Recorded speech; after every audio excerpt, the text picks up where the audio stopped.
Hello friends, आपण मानक आम चैनल को स्वागत। आज आम यही वीडियो रे नवम श्रेणी भूगोल बहिर हॉलिडे होमवर्क समस्त प्रश्न गुड़िकर उत्तर आलोचना करबा। प्रथम प्रश्नटी हेउची भारतर आकार और अवस्थिति उल्लेख कर मानचित्र सह। तो यार उत्तरटी हेउची भारतर आकार। भारतर मोट क्षेत्रफल प्राय 32.87 लाख वर्ग किलोमीटर। यह विश्वर सप्तम बृहत्तम देश। विश्वर मोट स्थल भागर प्राय 2.4 शतकड़ा भारत में रही। भारत विश्वर सर्वाधिक जनबहुल देश, जार जनसंख्या प्राय 140 कोटी ऊर्ध्व। भारतर अवस्थिति। भारत उत्तर गोलार्धरे अवस्थित।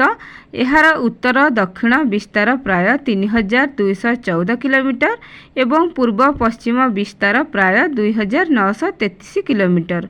अक्षांश 8 डिग्री 4 मिनिट उत्तर 37 डिग्री 6 मिनिट उत्तर पर्यंत।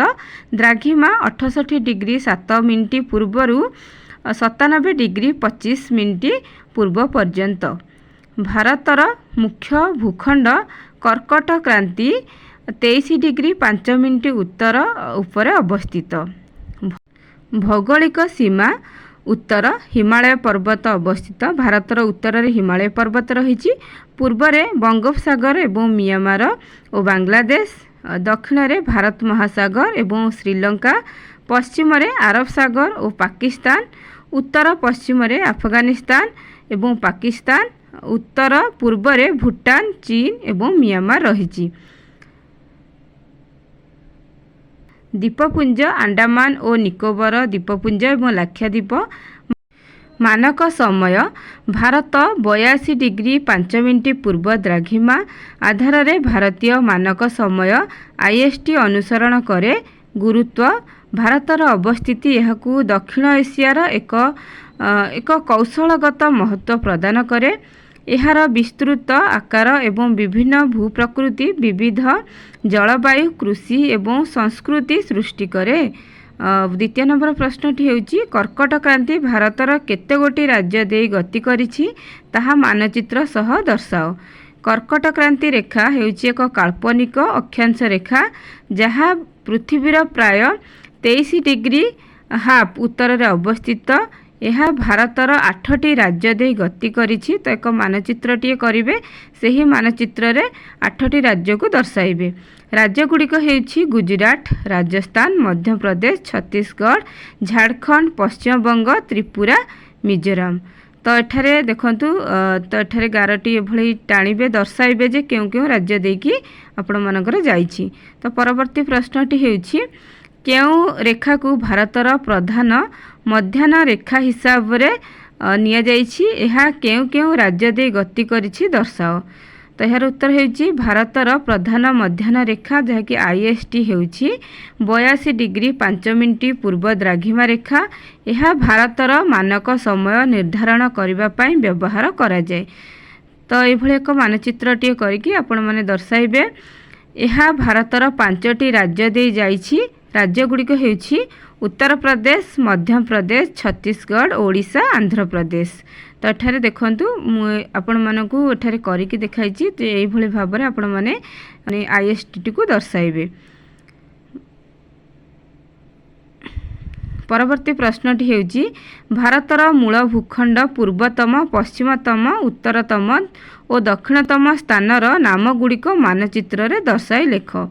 तो यार उत्तरटी हेउछि भारतर मूल भूखंडर 4 चरम बिंदु गुड़िक हेउछि पूर्वतन स्थान जहाँकि किबिथु अरुणाचल प्रदेश रही। पश्चिमतम स्थान गुहारमोती जहाँकि गुजरात रे। उत्तरतम स्थान इंदिरा कोल लद्दाख रे। दक्षिणतम स्थान कन्याकुमारी तमिलनाडु रही। तो देखंतु यह जेहेतु स्थल भागर दिया जाइछि तेणु एठारे आपण माने कन्याकुमारी टिकु लिखिबे, नहले इंदिरा पॉइंट आपण मानकर हेइथांदा। एठारे मु आपण मानकू भारतर 4 चरम बिंदु गुड़िक दर्शाई दिया जाइछि। तो आपण माने एई भଳି भाबरे करि परिबे। देखंतु पूर्व, पश्चिम, उत्तर, दक्षिण 4 दिग को एठारे मु दर्शाई देइछि मानचित्र रे। तो आपण माने एई भଳି भाबरे चित्रटी करि परिबे। तो परवर्ती प्रश्नटी को देखिबा कोन रहिछि ଆର୍ଥନୀତିକ ବିକାଶର ଅର୍ଥ ଓ ସଂଜ୍ଞା ଲେଖ। ଆର୍ଥନୀତିକ ବିକାଶର ଅର୍ଥ ହେଉଛି ଆର୍ଥନୀତିକ ବିକାଶ ହେଉଛି ଏକ ଦେଶ ବା ଅଞ୍ଚଳର ଆର୍ଥିକ ଅବସ୍ଥାରେ ସ୍ଥାୟୀ ଓ ସମୃଦ୍ଧିମୂଳକ ଉନ୍ନତି ଆଣିବାର ପ୍ରକ୍ରିୟା।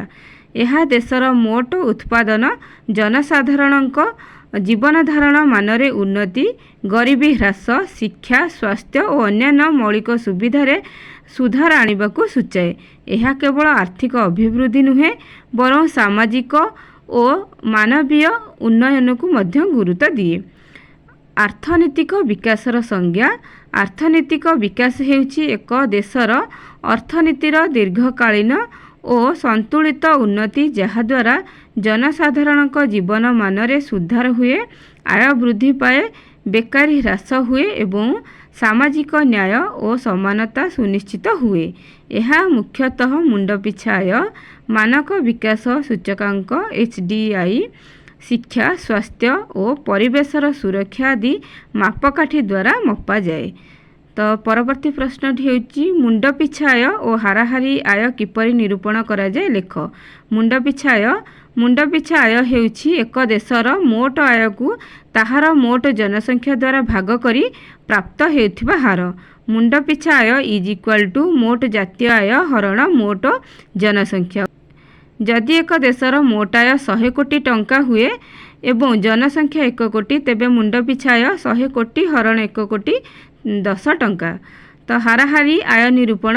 ହାରାହାରି ଆୟ ମୁଣ୍ଡପିଛା ଆୟ ସହିତ ସମାନ ଅର୍ଥ ବହନ କରେ ଏବଂ ଏହା ମଧ୍ୟ ଏକ ଦେଶର ମୋଟ ଆୟକୁ ଜନସଂଖ୍ୟା ଦ୍ୱାରା ଭାଗ କରି ହିସାବ କରାଯାଏ। ହାରାହାରି ଆୟ ଇଜ୍ ଇକ୍ୱାଲ୍ ଟୁ ମୋଟ ଆୟ ହରଣ ମୋଟ ଜନସଂଖ୍ୟା। ଉଦାହରଣ ହେଉଛି, ଯଦି ଏକ ଗାଁର ମୋଟ ଆୟ 5 ଲକ୍ଷ ଟଙ୍କା ଏବଂ ଜନସଂଖ୍ୟା 1000, ତେବେ ହାରାହାରି ଆୟ ହେଉଛି 5 ଲକ୍ଷ ହରଣ 1000 ଇଜ୍ ଇକ୍ୱାଲ୍ ଟୁ 500 ଟଙ୍କା। ମୁଖ୍ୟ ତାରତମ୍ୟ। ମୁଣ୍ଡପିଛା ଆୟ ସାଧାରଣତଃ ଦେଶ ବା ବୃହତ ଅଞ୍ଚଳ ପାଇଁ ବ୍ୟବହୃତ ହୁଏ, ଯେତେବେଳେ ହାରାହାରି ଆୟ ଛୋଟ ଗୋଷ୍ଠୀ ବା ଅଞ୍ଚଳ ପାଇଁ ମଧ୍ୟ ବ୍ୟବହାର କରାଯାଏ। ଉଭୟ ଆର୍ଥିକ ବିକାଶର ମାପକାଠି ହେଲେ ମଧ୍ୟ ଏହା ଆୟର ଅସମାନ ବଣ୍ଟନ ବା ଜୀବନମାନ ସମ୍ପର୍କରେ ସମ୍ପୂର୍ଣ୍ଣ ଚିତ୍ର ଦେଇ ନପାରେ।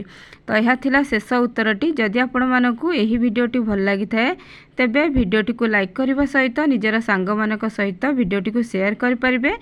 ଆମ ଚ୍ୟାନେଲରେ ଆଗରୁ ନବମ ଶ୍ରେଣୀର ଅଲଗା ବିଷୟଗୁଡ଼ିକର ମଧ୍ୟ ଉତ୍ତରଗୁଡ଼ିକ ଅପଲୋଡ଼ କରିଦିଆଯାଇଛି। ଆପଣମାନେ ଚାହିଁଲେ ସେଗୁଡ଼ିକର ଉତ୍ତର ମଧ୍ୟ ଲେଖିପାରିବେ।